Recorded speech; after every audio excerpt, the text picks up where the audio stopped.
La séance est reprise. Nous allons écouter Madame Claire Pitollat pour La République En Marche pour une durée de 5 minutes.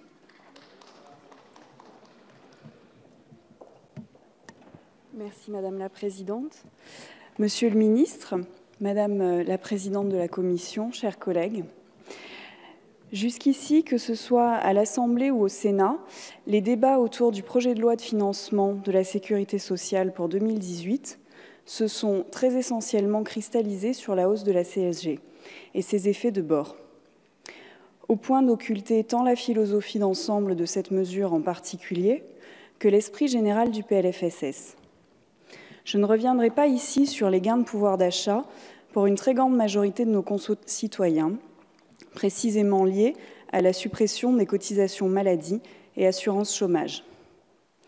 Monsieur le rapporteur, entre autres, l'a parfaitement démontré une nouvelle fois. Je crois toutefois utile de rappeler ici la portée résolument sociale de ce PLFSS, dans lequel la CSG n'est qu'indépendant. Ce projet qui nous revient en deuxième lecture n'est pas seulement un projet financièrement responsable, tendant à l'équilibre sur le long terme, il est également et surtout solidaire. Solidaire en ce qu'il tient compte et accompagne les plus fragiles et les plus exposés d'entre nous.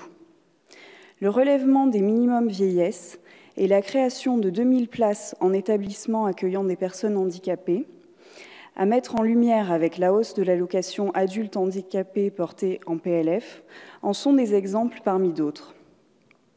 Ce PLF illustre la mise en place politique pour tous, inclusive. Il considère les spécificités pour garantir des droits adaptés mais égalitaires. C'est le cas de la suppression du RSI, qui ne peut se résumer à une simple abrogation d'un régime technique peu fonctionnel, mais à la reconnaissance des travailleurs indépendants au sein du régime général, celui qui concerne l'immense majorité de la population. L'essor de la télémédecine, permis par son entrée dans le champ conventionnel entre les médecins et l'assurance maladie, constitue un autre exemple majeur du souci d'inclusion de ce PLFSS. Grâce aux dispositions de ce dernier, à n'en pas douter, les partenaires conventionnels ne tarderont pas à définir les tarifs des actes de téléconsultation et de téléexpertise. Ces actes permettront de développer des alternatives d'accès aux soins dans les zones sous-dotées, venant ainsi en complément de l'activité classique de la médecine.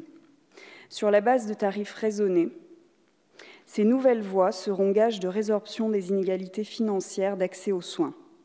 La téléconsultation et la téléexpertise offrent un nouveau potentiel de renfort de la prévention par des délais raccourcis permettant des diagnostics davantage en amont et par un recours facilité aux expertises.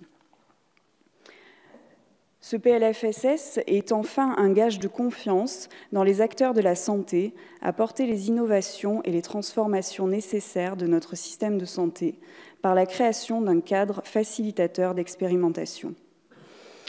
Il revient à l'Assemblée nationale la responsabilité de donner corps aux mesures sociales de ce PLFSS. L'efficacité de ce projet tiendra dans notre capacité à préserver l'intégrité en se souciant avec constance de sa cohérence d'ensemble.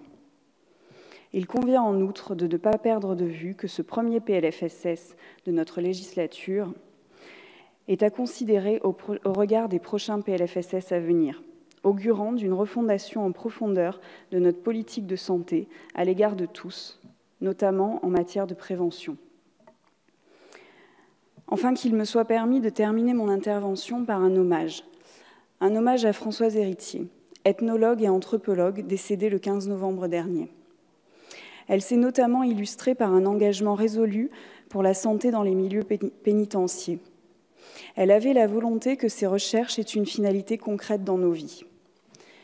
À l'instar de ses réussites, je veux croire que ce PLFSS, par son caractère solidaire et inclusif, poursuit cet exemple d'une politique sociale qui se soucie de tous, quelle que soit leur spécificité.